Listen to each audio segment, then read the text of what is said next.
In this video, I'm going to talk a bit about the Mongol Empire at its height and a later phase of the Mongol Empire, in particular the Yuan Dynasty, which is what we call the portion of the Mongol Empire that governed China, Tibet, Korea, etc. When the grandson of Genghis Khan, Kublai Khan, inherited the title of Great Khan, or Kagan, over the entire Mongol Empire, his particular portion was China and Eastern Asia, including Mongolia, Korea, Tibet. And this portion of the empire he reorganized and ruled in the manner of a Chinese emperor. He reorganized the government along the same lines as a Chinese dynasty. And this is called the Yuan Dynasty, Romanized Y-U-A-N. So Kublai Khan ruled in the manner of a Chinese emperor, with bureaucrats, with all of the splendor at court that Chinese emperors had, but it was Mongols who were in control. So this is what we're going to focus on: the life of Kublai Khan, how he ruled China, how he ruled Eastern Asia. But we're also going to talk a little bit about the other portions of the Mongol Empire as well. So let's discuss the Mongol Empire in the 12th century. Well, it was the largest contiguous land empire that the world has ever seen, before or since. It stretched from Korea and northern China, across Central Asia, the grasslands of Central Asia, through what's now Iran, Iraq, all the way into Eastern Europe. You had a massive network of roads, relay stations, military routes that were connected, that connected lands that hadn't really been unified before. Trade moved faster, envoys traveled farther, and you have ideas, technology, religion, diseases crossing through Eurasia at speeds that they never had before. And this is one reason that the early modern period, when we begin with the Renaissance and move forward, that it began when it began. Now, it's not entirely due to the Mongols and their empire, but their connecting east and west like never before played a massive role in the growth of humanity, right, and human progress. In a 2003 study, 1 out of 200 men were descendants of Genghis Khan. About 8% of the male population in the lands that comprised the Mongol Empire, those lands today, about 8% of the men are also descendants of Genghis Khan. So he left not just a massive cultural mark, he left a genetic mark on the human race. So this empire, this massive entity, was held together by his personal leadership and then his legacy and the leadership of his sons and grandsons. The Mongols had a very unique form of inheritance. It was called ultimogeniture. And ultimogeniture is different from the main inheritance system in the West, which is primogeniture, in which the eldest son, receives the bulk of the inheritance, right? Or you have a mixed inheritance where different children receive different portions of the inheritance, like what happened with Charlemagne's empire when it was divided. Right? But in the Mongol world, ultimogeniture was practiced because the youngest son was the most equipped at the time the parents died to take over. What this meant is that the older sons could go out and establish their own empires, establish their own herds, their own clans. The youngest son would still be at home, and most critically, because the youngest son was around the parents when the parents were most experienced, he had the benefit of the most knowledge being transmitted to him. So when he took over, he had the benefit of his father and mother having experienced many decades of rule, and those lessons could be more effectively transmitted into the future through the younger son. So this is very common in the steppes for herds, for political power. It kept the ancestral homeland, the family holding, intact, right? So it didn't split the estate between the sons. It rewarded the son who did the most to care for his aging parents, the youngest son. It kind of preserved continuity for the clan. And of course, I stated earlier, it allowed the older sons to go out and win their glory uh, early on. So they would be established in a way that the younger son would not. There are some drawbacks, though. In many instances, the older sons are the ones with the most power. They've had the most time to build up wealth and power. In the case of nobility among the steppe, they have the most warriors under their command. They have the most military experience. They're the most effective at leading troops. So they're a threat to the younger heir. So in the case of the Mongol Empire, with the vast amount of land that Genghis Khan conquered, this would become dangerous. Right? This could lead to civil war. So the succession to Genghis Khan was a very, very critical part of Mongol history, and it was very controversial. Genghis Khan's oldest son, Jochi, had been conceived around the time that Borta had been kidnapped by the Merkits. So his paternity was in doubt. Genghis Khan acknowledged Jochi as his son. He raised him, invested military and political power into him. But Genghis Khan was fearful that even though he believed in his son's capabilities as a leader, that the great chieftains, the other Khans, the subordinate Khans, would not acknowledge him as great Khan because of the fact that he very well may have been biologically the child of one of the Merkits who abducted his mother. So Genghis Khan had to pass aside, had to move past his oldest son.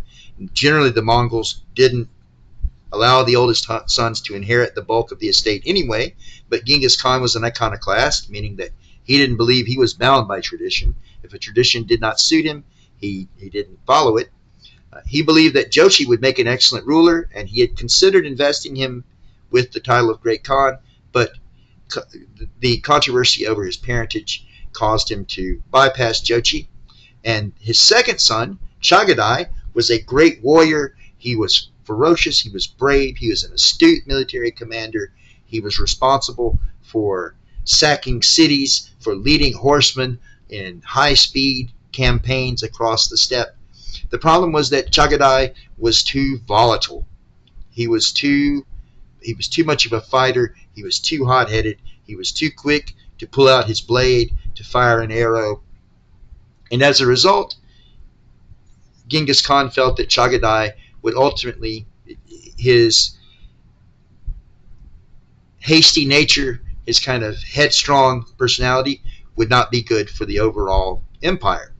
And so he chose his third son, Ogedei, whom he believed was the most fit and in the best position to continue his conquest of all under heaven, which was Genghis Khan's ultimate goal. So Ogedei was chosen as the new great Khan, and different portions of the empire were given to different sons, but they all had to acknowledge Ogedei as their overlord.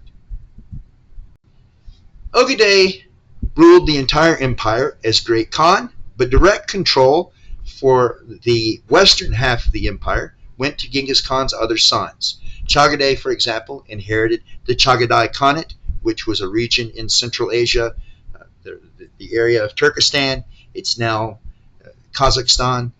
Very, very militarily powerful part of the empire due to the fact that there was so much grassland, so much steppe land. Many of the horses and cavalrymen that would continue the conquests further into the west came from this region, and Chagadai was the perfect Khan for this region because he was so militarily astute and hungry for glory. You have two other portions of the Mongol Empire that would be established to the west. In the southwest, in Persia, what's now Iran and Iraq, you would have the Ilkhanate, which would, interestingly enough, even though it was a predominantly Islamic part of the world, the early generals and Khans would follow Nestorian Christianity. And so there would be Christian rule over this portion of the Middle East. Eventually, though, Islamic Mongols would come to power over the Ilkhanate, and it would develop into kind of a reformed Persian empire. In the northwest, you have the empire of the Golden Horde. that was really brought to its height by Batu Khan, the grandson of Genghis Khan. Batu Khan would eventually conquer Russia and invade all the way into Hungary and Poland, and would win great victories over European armies. And we'll talk more about that as the video progresses. But even though the empire was divided into these different sections, Ogedei, as Great Khan, commanded the allegiance of the other Khans. The empire was simply too large for any one ruler to micromanage on a day-by-day basis. Genghis Khan's grandson, Kublai, one of the most influential rulers in world history, was born in 1215. His father was Genghis Khan's favorite son, Talawi, and his mother was Sorgaktani Beki. Sorgaktani Beki was a member of the Karats tribe. You remember the Karats, under Toghrul Khan, one of Genghis Khan's first true allies. The Karats were Nestorian Christians because she came from this community. Sorgaktani Beki was also a Christian. So she was adhering to the Christian faith and raised Kublai in the Christian faith to a limited extent. Though Kublai, throughout his adulthood, would take kind of a universalist approach towards religion, being more favorable towards Buddhism and Taoism, but his mother's Christianity leaving a mark on his mentality. Sorgaktani Beki is one of the most influential figures in the Mongol Empire. She advised her husband during his military campaigns. On top of this, she helped to administer his lands. When he died, she began the job of securing the inheritance of her 4 sons. And she was very skilled at this. She made alliances on behalf of her sons with many of the other Mongol noble families. She secured support among powerful generals. So when the succession was up for grabs, her oldest son, Monkey, was proclaimed Great Khan. Monkey was the last Great Khan to have direct power over all of the other parts of the Mongol Empire in an unquestioning, instantaneous manner, where what he said went in throughout every corner of the empire. And Monkey himself was a very skilled ruler. He was very frugal. He was a great rider. He cared very much for maintaining the Mongol military traditions. He was only 2 generations away from Genghis Khan. Right? And Monkey ruled very effectively. However, he was obsessed with conquering the southern half of China. The Sung Dynasty were holding out in southern China, in part due to the fact that the Yangtze River, a very wide, very deep river, was a natural defensive barrier that prevented the Mongols from effectively conquering southern China. The Mongols were not skilled at naval warfare, and naval warfare would prove time and again to be their Achilles heel. The Sung, however, were very skilled at naval warfare. They had a very powerful river fleet that they used to resist Mongol invasions. Monkey attempted to besiege a particular city, Xiangyang, in the kind of south-central area of China proper, that would allow him to control the river, bypass the river, and effectively move on land.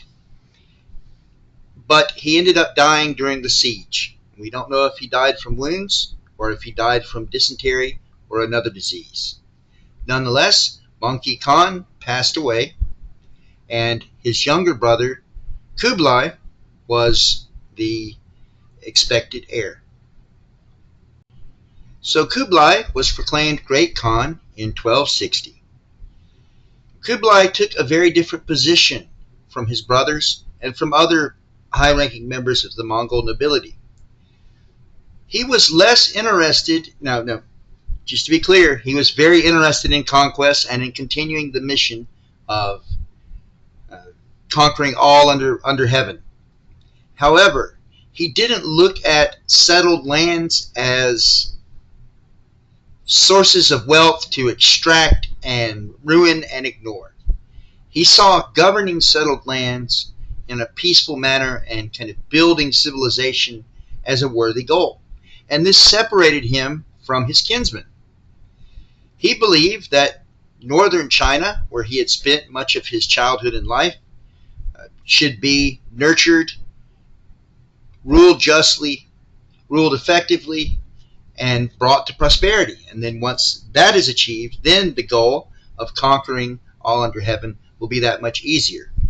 He did not have the same disdain towards settled peoples and other cultures that many of his co-ethnics had at the time. Many of the other descendants of Genghis Khan and the other great Mongol warriors who looked at people who farmed, who lived in cities, who had settled civilization as being weak, as that lifestyle being beneath the dignity of a Mongol warrior. Kublai employed many people of many different ethnic groups throughout his empire: Chinese, Koreans, including Europeans such as Marco Polo, who had traveled east and was employed by Kublai Khan to develop siege equipment, a weakness of the Mongol military. And also he used Marco Polo as an administrator. And he had administrators of many different cultural backgrounds and religious beliefs. In fact, one of his major policies was religious freedom. He allowed tolerance and freedom for all of the different religious traditions of his empire, which is unique considering the fact that this is the middle of the 13th century. Under Genghis Khan, the Mongols established a very clear racial hierarchy in the lands that they conquered. The Mongols were at the absolute top of the pyramid, to be expected. Below the Mongols were the other nomadic tribes who were more loosely related to the Mongols. And by Mongols, I mean all of the tribes of Mongolia, the Karets, the Naiman, the Mongols, right? But beneath the Mongols were people they called the colored eye peoples, the Uyghurs, the other Turkic tribes, the different communities who lived in the steppes west of Mongolia. They were considered they were not as elite as the Mongols themselves, but they were still as nomads who practiced horse nomad pastoralism. They were still considered to be much better than settled peoples. And they were referred to as colored eye peoples because colored hair and eyes were part of were much more frequent. Now the Mongols themselves sometimes had colored hair and eyes. You can see in the video that I showed, especially when they're children. In Central Asia, people are a mix of East Asian and European. Geographically, this makes sense. But further west, the peoples the Mongols referred to as the colored eye peoples, like the Uyghurs, tended to have these traits more, and so that's how the Mongols refer to them. But they were held up as part of the elite.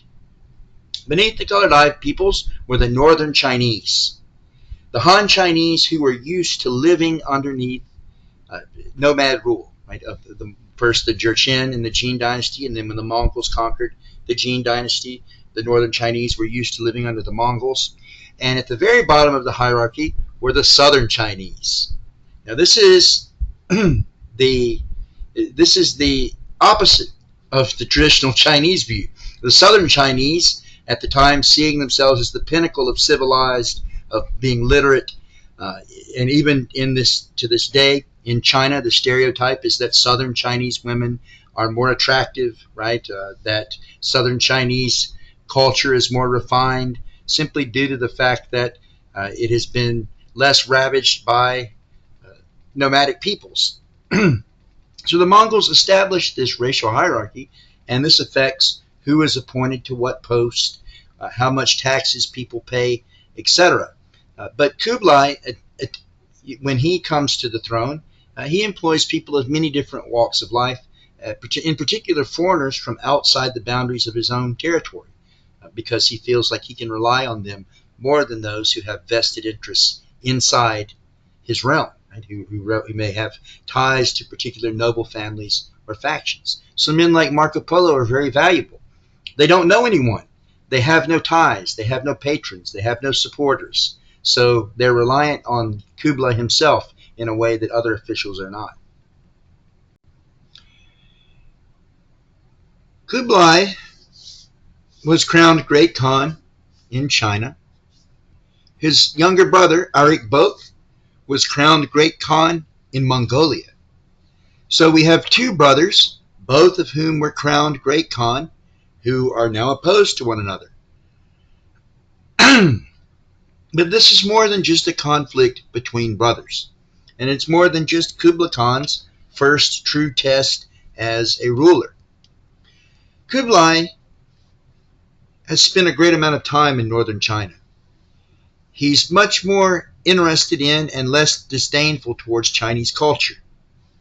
He wants to rule China in the form of a Chinese emperor. He wants to remain Mongol and the great Khan of the Mongols, but he believes that Chinese traditions are useful for administering the land. His younger brother has the opposite view. He maintains the traditional Mongol view. He has disdain towards Chinese culture, and he prefers to see the Chinese entirely as subjects of the Mongol conquest, right? To be exploited.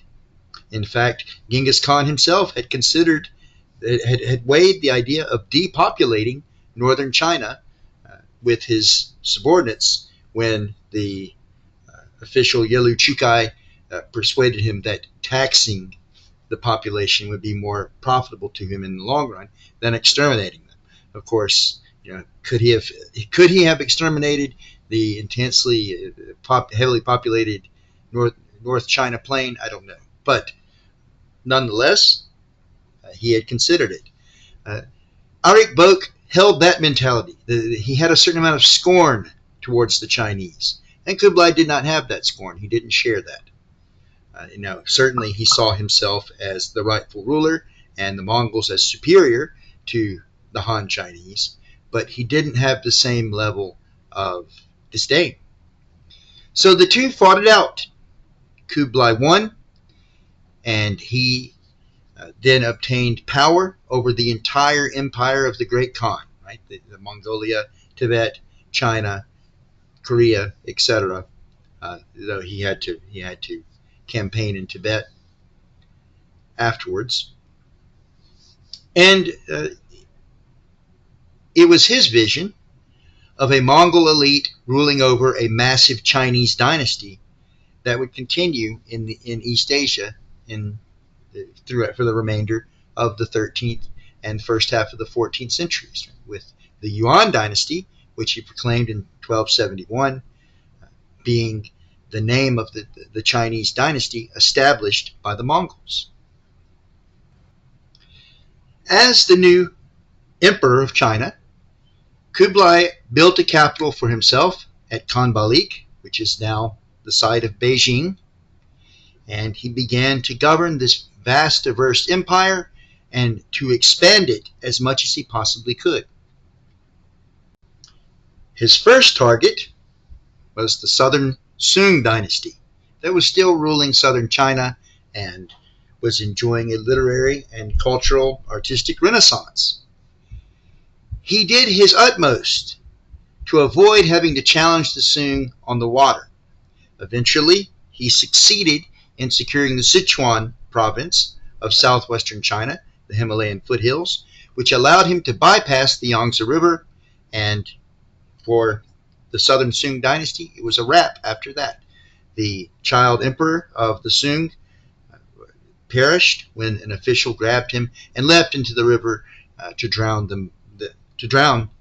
both of them in order to prevent their capture by the Mongols. So the Mongols captured Kaifeng in southern China, and they establish the Yuan dynasty over the entirety of China.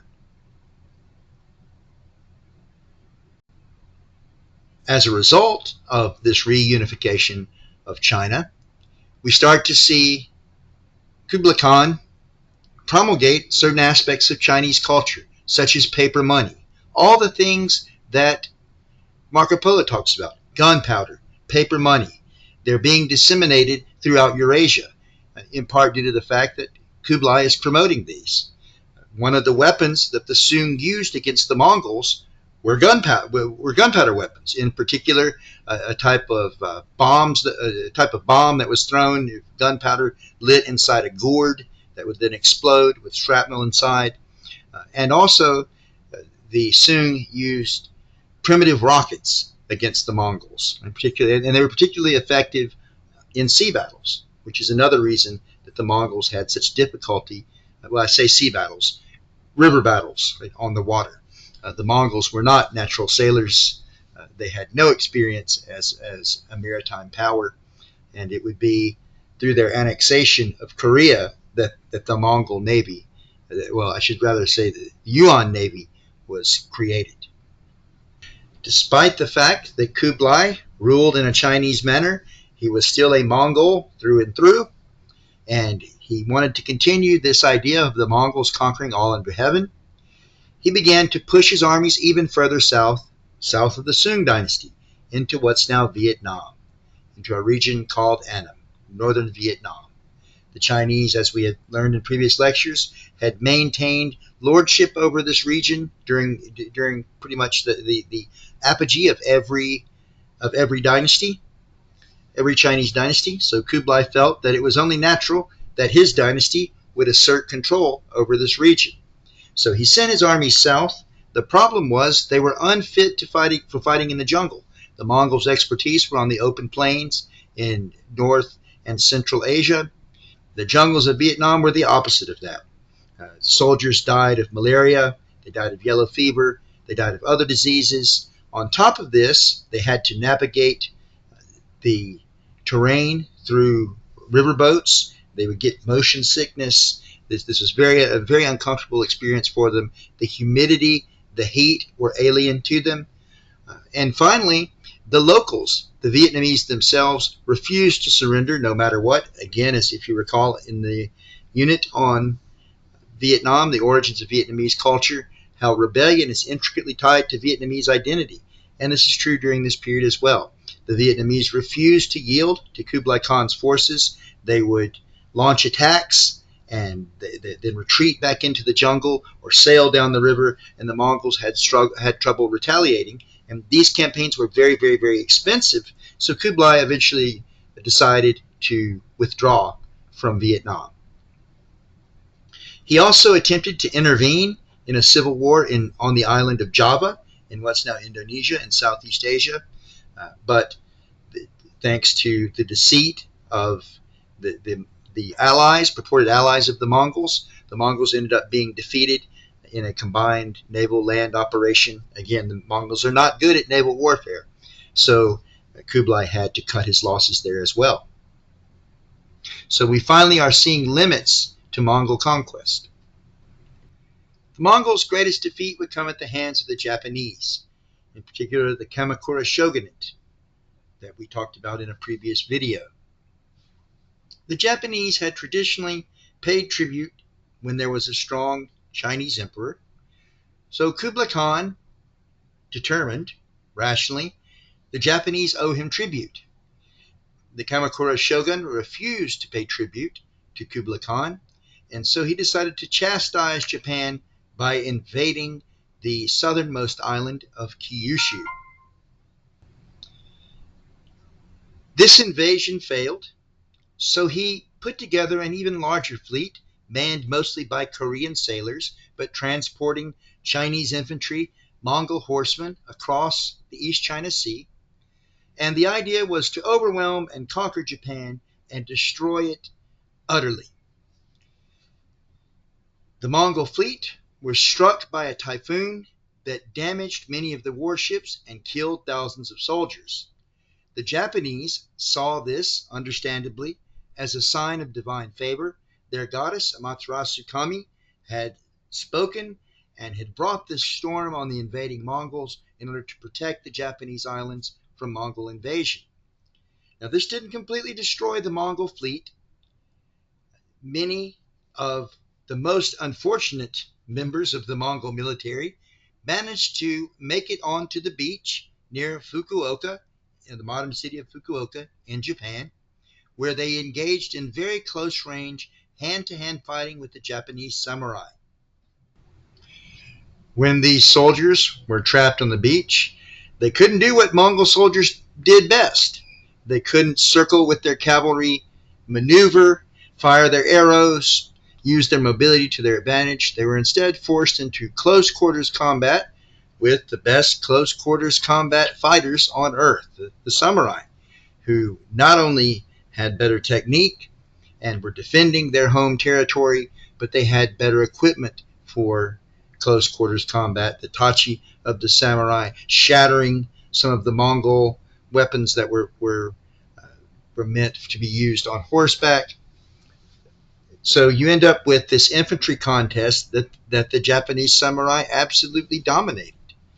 And the Mongols who survived, who made it back to their ships, retreated in utter defeat. And Kublai Khan never accepted this defeat. He established the Department for the Chastisement of Japan as part of his imperial government, and he vowed to launch another expedition to make the Japanese pay for this embarrassment. But from the Japanese point of view, it was a sign of their cultural superiority. They called the typhoon that destroyed the Mongol fleet a kamikaze, a divine wind, divine storm. When we get to the Second World War, and we talk about it, which is not, at the very end, the Japanese Special Attack Corps, the pilots who would bomb American ships, called themselves kamikaze. Right? That's because it's a play on the name of that storm that saved Japan from invasion. The idea was that they are saving Japan from invasion from the United States, the same way that the Mongols were defeated by the storm in the 13th century. And people don't realize this, but during Operation Downfall, the planned invasion of Japan that was stopped by the use of 2 atomic bombs, that actually was a typhoon that struck on the planned day in the planned location.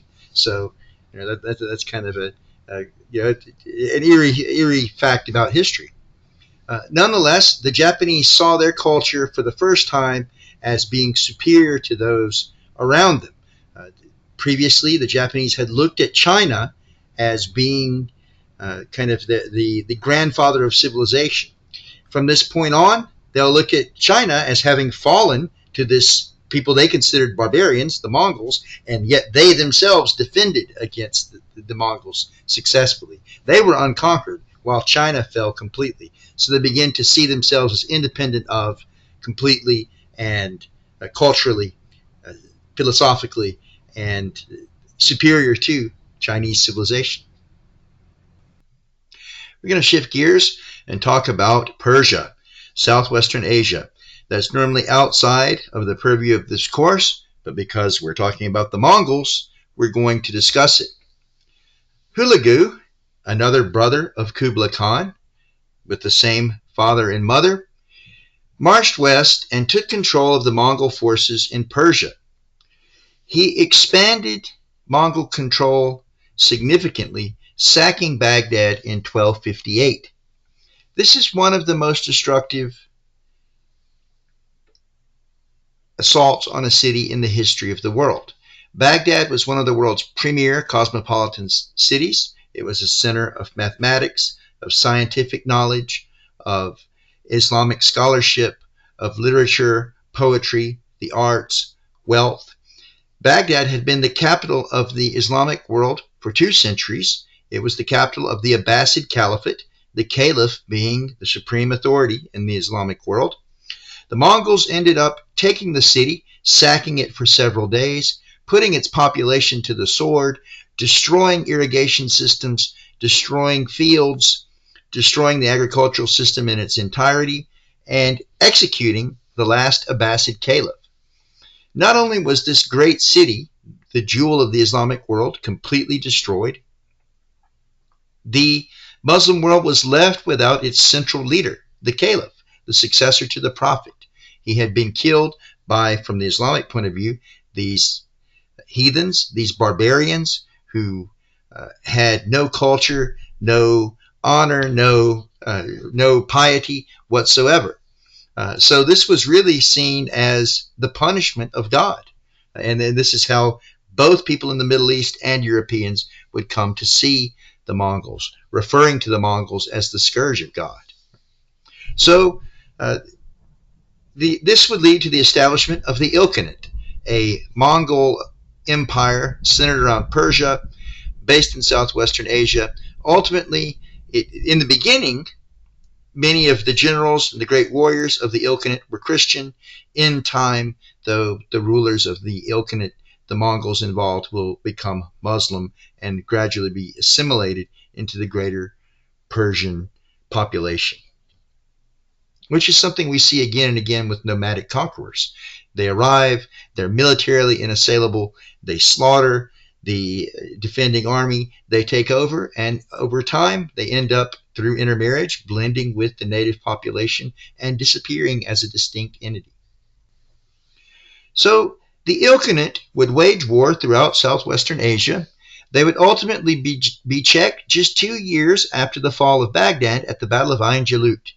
The Mamluks, a slave dynasty of slave soldiers. In the Islamic world, you had many different forms of slavery. You had the kind of chattel slavery that existed in the American continent, but you also had, for example, military slavery, where it would be like a professional armed forces, but they're technically the slaves of the Sultan, right? So they're the property of the Sultan, and we talk about this in the 1500 to present course with the Janissaries of the Ottoman Empire. So slave soldiers were a very prominent feature in the Islamic world. The Mamelukes, who were a caste of slave soldiers who served the Ayyubid Sultan, they end up overthrowing the Sultan and taking over Egypt on their own. And they're great warriors, great cavalrymen. They end up fighting the Mongols at the Battle of Ain Jalut in Syria, and they defeat the Mongols. One of the reasons they defeated the Mongols was that the terrain had moved from the grasslands that the Mongols were exceptional in to outright desert. And the Mamluks were masters of desert warfare. For example, they tended to ride camels instead of horses. Now, they did have very powerful cavalry units, but they also employed large numbers of camel-mounted troops in order to check the Mongol cavalry, because horses are frightened of the smell, the sight, the sounds of camels. On top of this, it's way more difficult for horses to run through the kind of pure sand that existed in that part of southwestern Asia, whereas camels are at home, right? And of course, we know about camels' legendary water retention, ability to survive in the desert.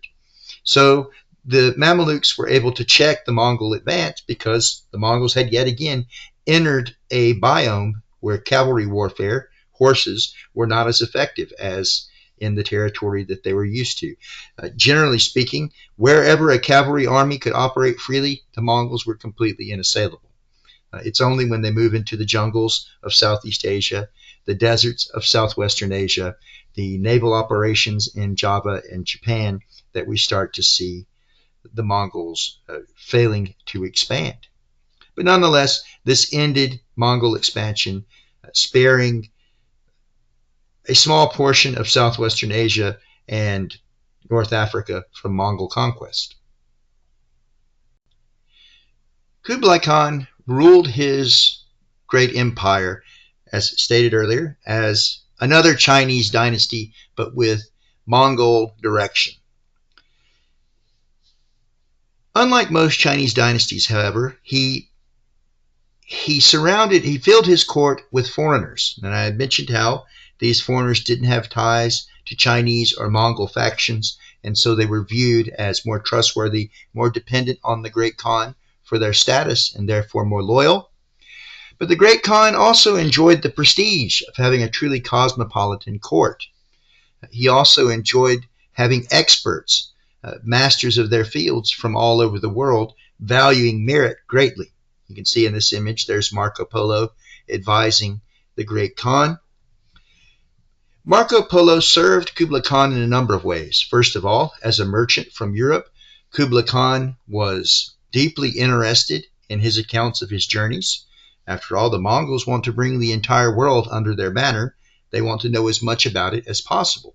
and Marco Polo shared with Kublai Khan many details about Europe, about Southwestern Asia, about traveling through Central Asia, the prices of commodities, what the roads were like, etc., etc. That intelligence was very useful for Kublai Khan.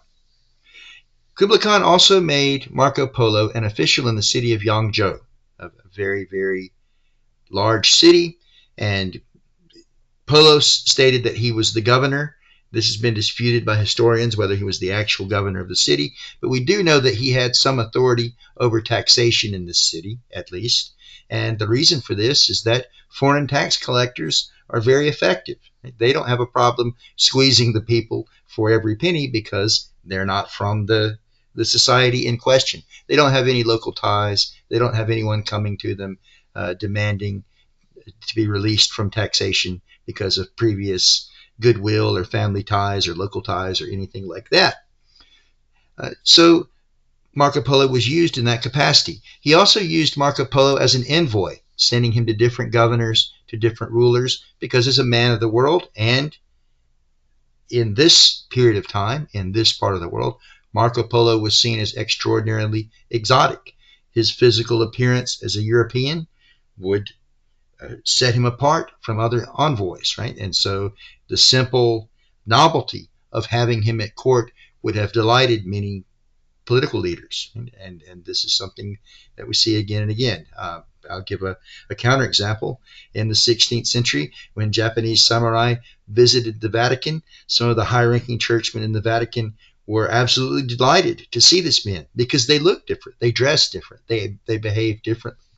And there are, accounts of women in Italy, falling in love with these Japanese samurai based off simply seeing them. And then, of course, it's because of the novelty, right? People wanted to know these unique men from the other side of the world. And this same kind of event is happening with Marco Polo.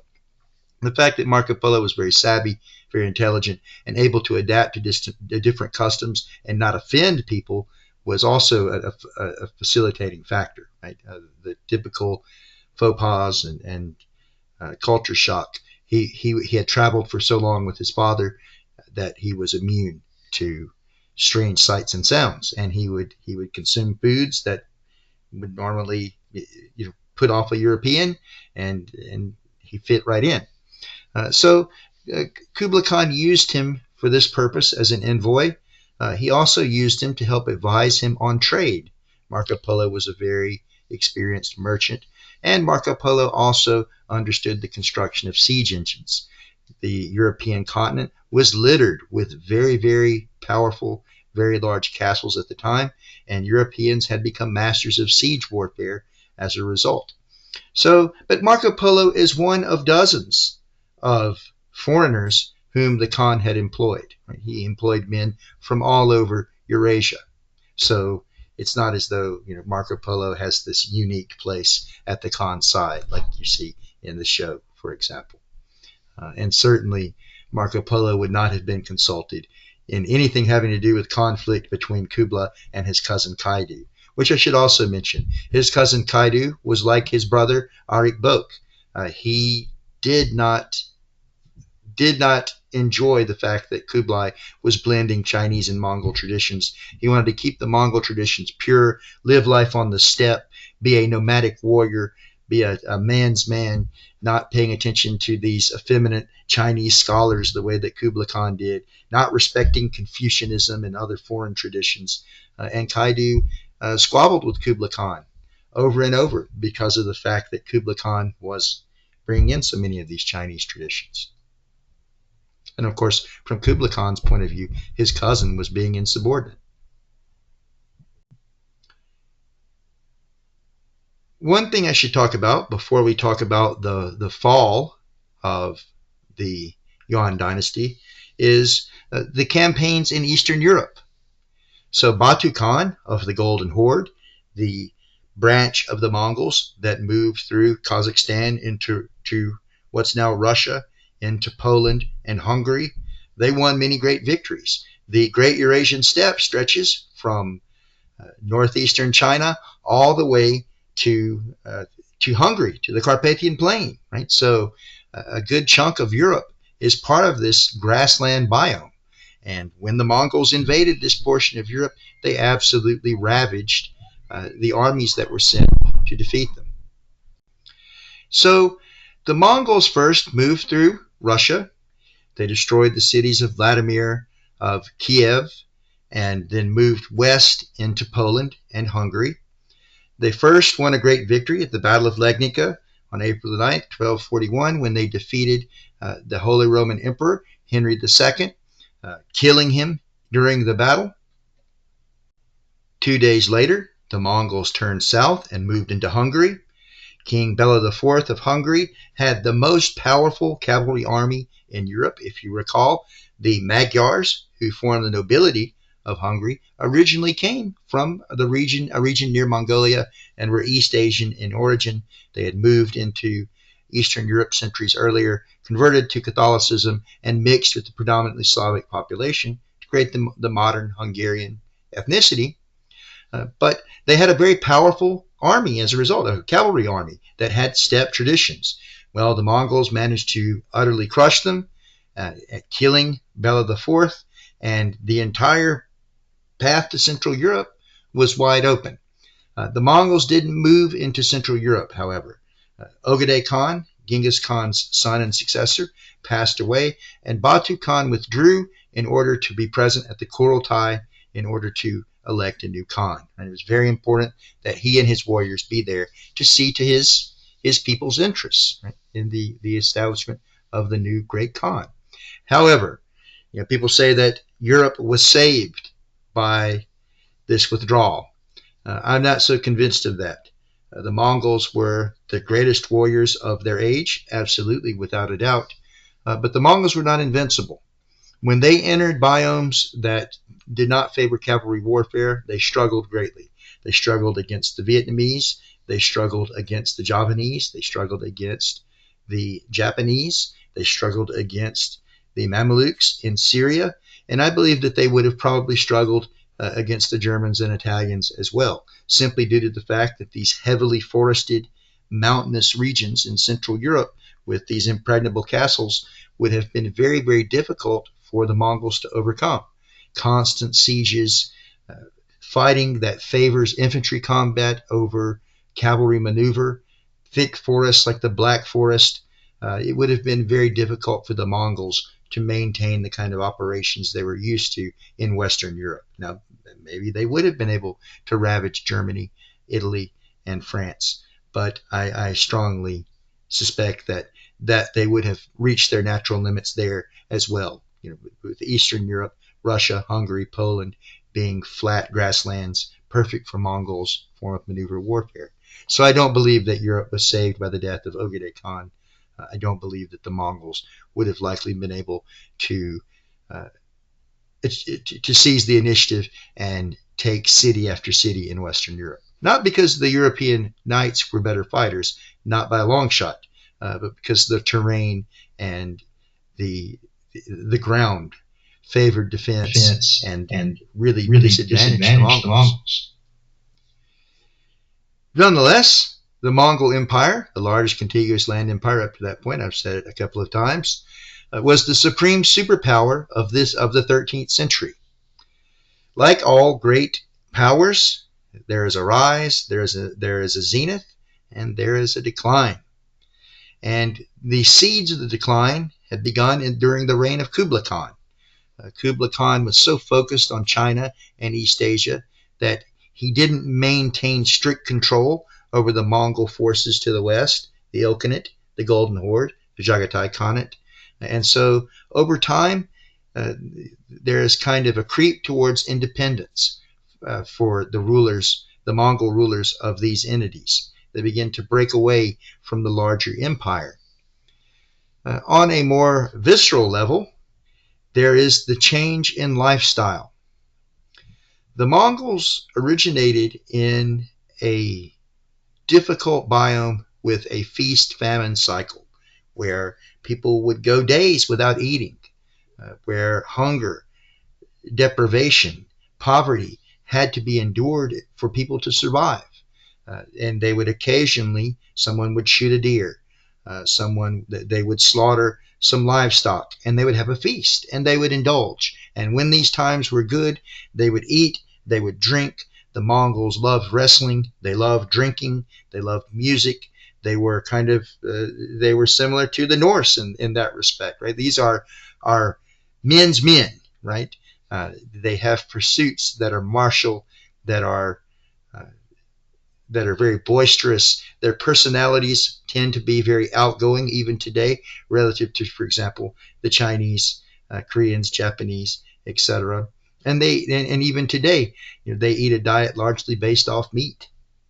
Their favorite alcoholic beverage is made from fermented mare's milk, which it actually tastes much better than it sounds. But the Mongols love to drink this irog. They love to drink it. They drink to get drunk, and they have wild parties out in the steppe when they can, which is very rarely. Such parties were not a rarity during the reign of Kublai Khan and his successors, however. They had the great wealth of China at their disposal, and their lifestyles and their interests really remained focused on the same priorities as when they were on the steppe. A culture of moderation never emerged for the Mongols. They remained in a feast famine mentality throughout the entirety of their reign.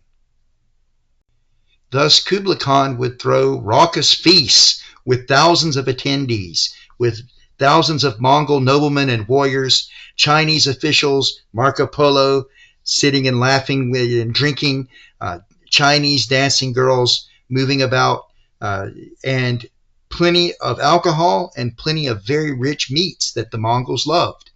The end result is that Kublai Khan became very unhealthy by midlife. He was obese. We know now he suffered from very high blood pressure. On top of this, he struggled with crippling gout, so crippling that he often could not walk. And of course, the foods he's consuming are contributing to gout. All that meat, all that alcohol, these are the worst for gout. And Kublai had a debilitating case of it. And many of his successors did as well. So the Mongols shifted from being steppe warriors who were lean and mean and could endure deprivation to out of shape, hedonistic partiers who ended up not only wasting lots of their wealth but ruining their bodies on grand feasts. And there was no mechanism within their traditional culture to stop or to regulate any of this behavior. So in time, the Mongols become so decadent that it becomes much easier for the Chinese to rise up and drive them out. And only those Mongols who strictly kept the traditional Mongol culture beyond the Great Wall will remain powerful warriors. During the first half of the 14th century, these decadent, declining Mongols, physically declining, were less capable of putting down rebellions. So when a series of crop failures led to massive violence, you have a movement called the Red Turban Movement of monks in southern China who would lead the people in a large-scale rebellion. The Mongol administration was incapable of quelling this rebellion. They were led by a very capable peasant, a monk who had been a peasant named Yuan, who would later take the title Ming Hongwu, or the Hongwu Emperor, the first emperor of the Ming Dynasty. He would seize Beijing in 1368 and drive the Mongols outside of the Great Wall. So with the Mongols driven beyond the Great Wall, a new Chinese dynasty, the Ming, or Brilliant Dynasty, would take power and begin to reassert itself militarily, rebuilding the Great Wall. The Mongols outside the Great Wall would remain a threat still, but the Chinese administration was so powerful that they would be able to focus on keeping them out. The Ming had an absolutely brilliant, powerful administrative state, but that's a topic for another lecture. Nonetheless, it was the Ming under the Hongwu Emperor who brought down the Mongols and ended their rule over China. Before we close and cease our discussion of the Mongols, I'd just like to talk about their legacy. The Mongols facilitated trade between East and West like no other power before them. Europeans were gaining access to South and East Asian goods, the goods of monsoon Asia, that had previously been much more scarce and thus much more expensive. Europeans got a taste for spices during this period of time. And this curiosity about the Eastern world would be a driving force in pushing Europeans towards exploration. Now, some of this is, on the one hand, you have the Mongols facilitating trade between the Middle East, China, and Eastern Europe. And you have the Crusades that are going on in the West, where Europeans are moving east, and they're encountering this strange, powerful empire. Right? And so you have trade, you have the spread of ideas, you have the spread of gunpowder moving west, you have paper money moving west, you have printing, block printing moving west, and you have Western ideas moving east. You have the spread of Christianity throughout China. You have Western fishing techniques spreading east, right? And of course, eventually, you'll have the Westerners themselves trying to reach these Eastern markets directly, which will lead to the discovery of the Americas. So the Mongols played a massive role in the development of world history, beyond just destroying cities or unifying large chunks of land. Right? They really did create a Pax Mongolica, right? a Mongolian peace that enabled trade and enabled humanity to progress to a certain extent, despite the fact that there was such widespread destruction in the establishment of the Mongol Empire.